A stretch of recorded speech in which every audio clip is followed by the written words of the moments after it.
प्यारे बच्चों, मैं अशोक कुमार छाछिया, सहायक आचार्य राजनीति विज्ञान, राजकीय महाविद्यालय कोटपुतली। बच्चों, आज का हमारा टॉपिक है प्लेटो का साम्यवाद का सिद्धांत।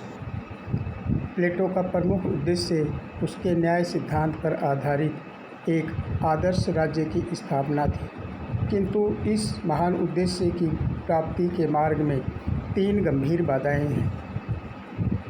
पहला है ज्ञान, निजी संपत्ति तथा निजी परिवार। पहला है निजी संपत्ति तथा निजी परिवार। प्लेटो को इन बाधाओं पर विजय पाने के लिए 2 प्रमुख साधन स्वीकार्य हैं, शिक्षा तथा साम्यवाद। उसका विश्वास है कि शिक्षा के द्वारा अज्ञान पर विजय पाकर आदर्श राज्य की स्थापना का कार्य किया जा सकता है। निजी संपत्ति तथा निजी परिवार ऐसे प्रमुख भौतिक आकर्षण है जो निजी संपत्ति तथा निजी परिवार ऐसे प्रमुख भौतिक आकर्षण है जो श्रेष्ठ मस्तिष्कों में भी स्वार्थ एवं पक्षपात के बीच बो देते हैं। अतः प्लेटो अभिभावक वर्ग को पतन से बचाने के लिए साम्यवाद के साधन को अपनाता है, जिसे अपनी प्रकृति से ही एक नकारात्मक साधन कहा जाता है। यानी बच्चों, प्लेटो का एक मुख्य उद्देश्य था कि एक आदर्श राज्य की स्थापना करना, लेकिन इस आदर्श राज्य में वह 3 बाधाओं को स्वीकार करता है, जैसे ज्ञान, निजी संपत्ति तथा निजी परिवार।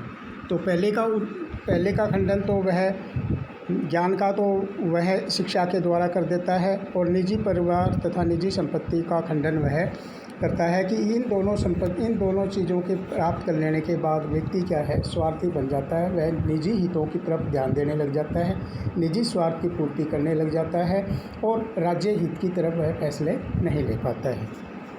तो साम्यवादी व्यवस्था की अपनी यूनानी पृष्ठभूमि थी।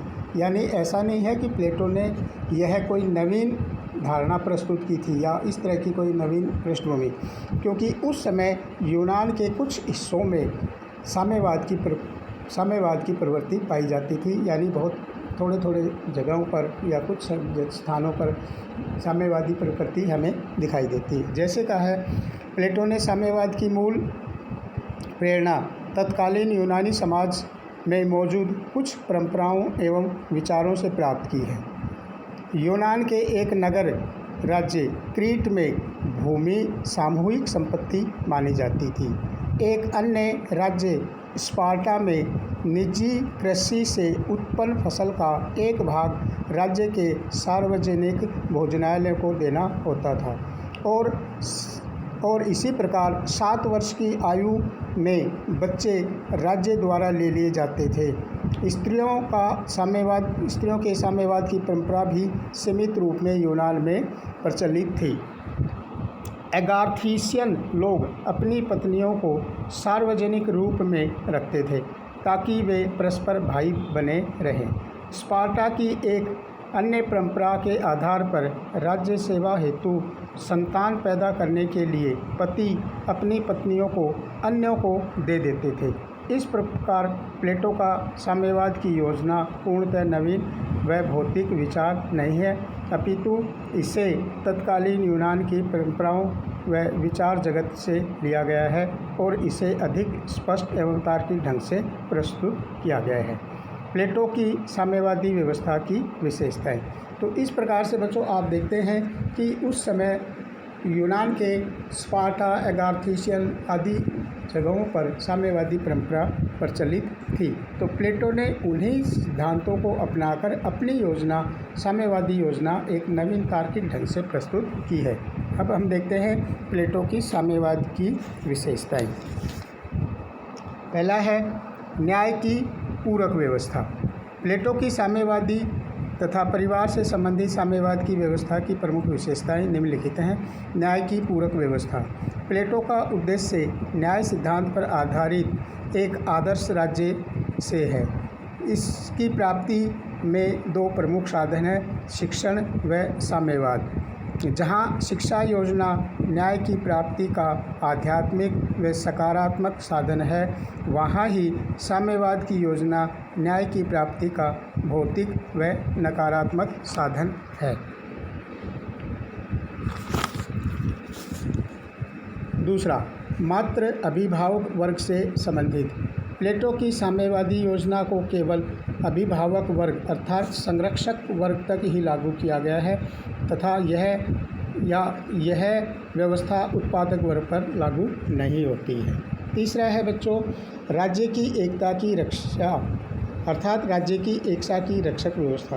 प्लेटो के अनुसार जब शासक वर्ग निजी संपत्ति तथा निजी परिवार होते हैं तो वह वर्ग हित की तरफ ध्यान देने लग जाता है और उसकी प्रवृत्ति तथा परिवार के हितों की पूर्ति के कार्यों में लग जाता है और इससे शासक वर्ग में आपसी प्रतियोगिता, ईर्ष्या व कलह उत्पन्न होता है।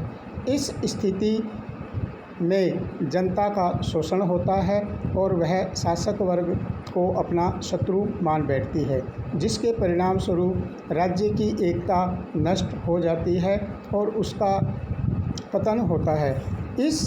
अतः प्लेटो दोनों वर्गों यानी शासक वर्ग और अभिभावक वर्ग पर निजी परिवार तथा निजी संपत्ति की व्यवस्था को लागू करता है। तीसरा है बच्चों साम्यवाद का स्वरूप आर्थिक नहीं बल्कि राजनीतिक है। वर्तमान में हम देखते हैं कि साम्यवाद का जो स्वरूप है वह आर्थिक है, बल्कि जबकि यूनान में प्लेटो द्वारा प्रतिपादित न्याय साम्यवाद की व्यवस्था का जो स्वरूप है वह राजनीतिक है, किंतु प्लेटो इससे तत्कालीन राजनीति के दोष दूर करना चाहता है। वह कैसे? न्याय के दो प्रकार, पहला है संपत्ति का साम्यवाद और दूसरा है पत्नियों का साम्यवाद। पहला हम देखते हैं कि संपत्ति का साम्यवाद। प्लेटो ने संपत्ति के साम्यवाद को केवल अभिभावक वर्ग पर लागू किया है। सबसे पहली बात तो यह है कि उनके पास केवल इतनी ही व्यक्तिगत संपत्ति रहेगी जितनी जीवन यापन के लिए आवश्यक है। दूसरी बात यह है कि उसके पास कोई ऐसा आवास अथवा भवन अर्थात भंडार नहीं होगा जो सदैव ही सभी के लिए खुला हुआ न हो। युद्ध शिविर में रहने वाले सैनिकों के समान उनका सामूहिक भोजन बनाने की व्यवस्था रहेगी। समस्त नागरिकों में केवल उन्हीं के लिए सोने या चांदी का किसी भी रूप में स्वर्ण का प्रयोग करना वर्जित रहेगा, संग्रह करना भी वर्जित रहेगा।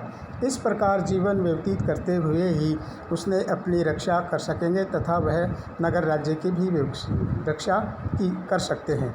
किंतु जब कभी भी वे अपने लिए निजी भूमि, घर तथा धन की व्यवस्था कर लेंगे, तब उनके जीवन में के समस्त दिन बाह्य शत्रुओं की तुलना में आंतरिक शत्रुओं के भय से निहित होंगे और गुजरेंगे। इस तरह अंत में वे अपने तथा अपने राष्ट्र की पूर्ण रक्षा नहीं कर पाएंगे। इस विवरण से स्पष्ट है कि प्लेटो का संपत्ति का साम्यवाद आधुनिक साम्यवाद से किस तरह से भिन्न है। आधुनिक साम्यवाद संपत्ति पर सामूहिक स्वामित्व की स्थापना करता है, जबकि सामूहिक संपत्ति की स्थापना करता है ताकि आर्थिक असमानता समाप्त हो और संपत्ति का समान उपयोग हो। किंतु प्लेटो का साम्यवाद संपत्ति के समान त्याग पर आधारित है। फोस्टर के शब्दों में अर्थात फोस्टर ने कहा है, प्लेटो के अभिभावक वर्ग को सामूहिक रूप से संपत्ति का स्वामित्व प्राप्त नहीं करना है, अपितु संपत्ति का सामूहिक रूप से त्याग करना है।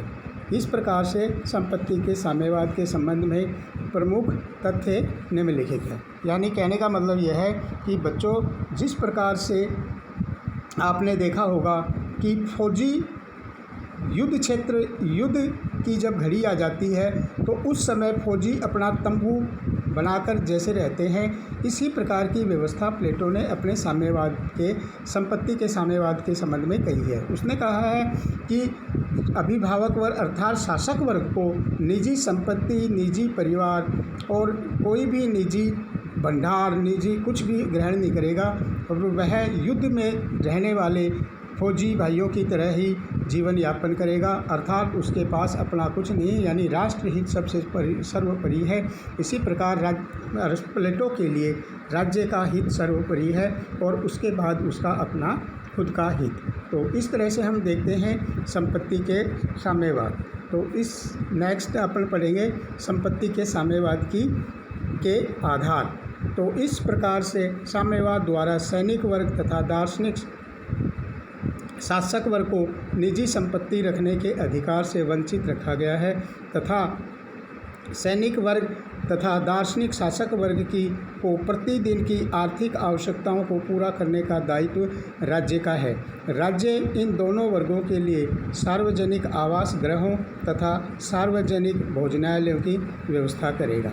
तो इस प्रकार से बच्चों हमने देखा कि अभिभावक वर्ग और शासक वर्ग, सैनिक वर्ग के संपत्ति रखने से वंचित किया गया है। इन सब की व्यवस्था राज्य करेगा। राज्य ही इनके लिए सार्वजनिक, जैसे धर्मशालाएं वगैरह इस तरह की नहीं होती सार्वजनिक, तो जैसे इन राजाओं के, इन सैनिकों के लिए ऐसे ही आवास की व्यवस्था करेगी और जैसे सार्वजनिक भोजनालय होते हैं जिसमें सब खाते हैं, उसी प्रकार इन राजाओं के लिए और सैनिकों के लिए भोजन की व्यवस्था भी सार्वजनिक रहेगी, अर्थात उनके लिए निजी, अर्थात जिसको हम कह सकते हैं अपना कहने लायक उनके लिए कुछ नहीं छोड़ा। प्लेटो के निम्नलिखित आधारों पर संपत्ति के साम्यवाद की योजना का समर्थन किया है, जिसका अध्ययन हम कल करेंगे। Thank you.